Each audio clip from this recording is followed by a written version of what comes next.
Jehoshaphat was 35 years old when he became the king of Judah. He ruled for 25 years. Not only did he establish an educational system, he also brought justice to the land, reestablished the system of law.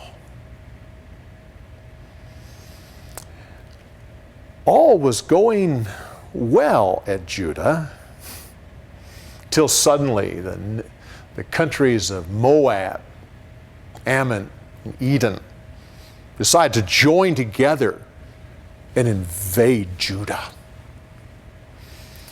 They massed their army on the east side of the Dead Sea and came across to En-Gedi, which is on the west side. Jehoshaphat was terrified. He sent out a proclamation to all the land that everyone was to fast and to seek God's favor. Oh, the people responded. Many of them came to Jerusalem so they could be with their king and pray with him. A large multitude stood before the temple.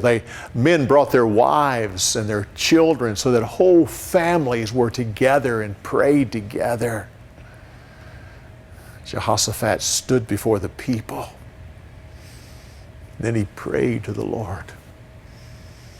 He said, "Oh Lord, you are the God of heaven. You gave this land to Abraham. All power and might is in your control. You told us that we were to trust you when we were in trouble.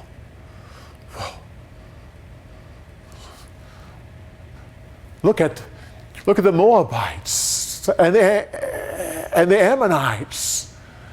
They have come to completely destroy us. We have no power to fight against them. We don't know what else to do but to trust in you."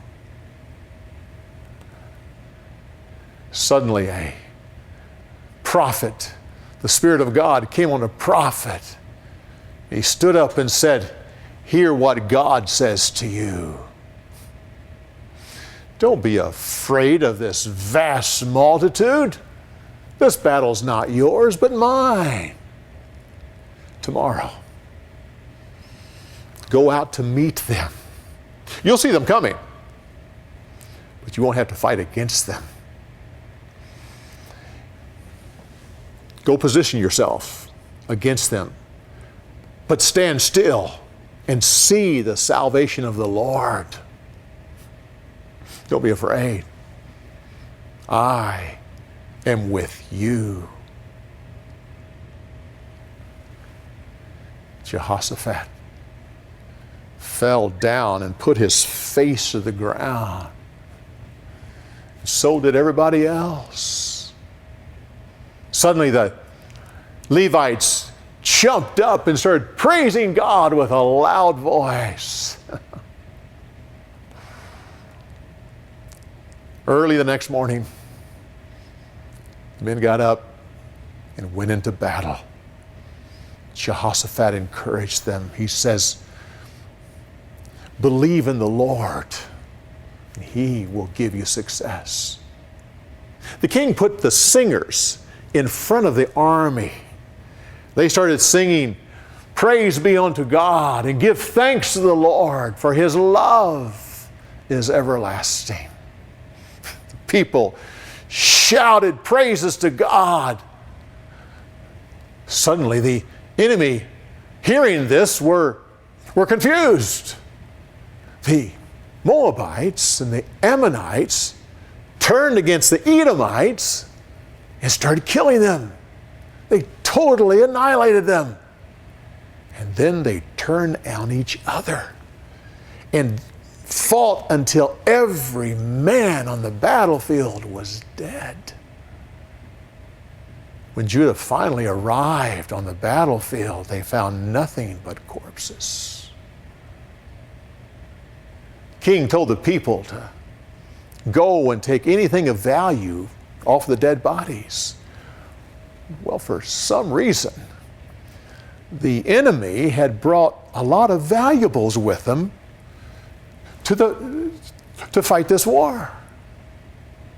The people of Judah collected valuables all day long. And they went back the next day and collected it all day. And the third day, finally, they got all that they could carry.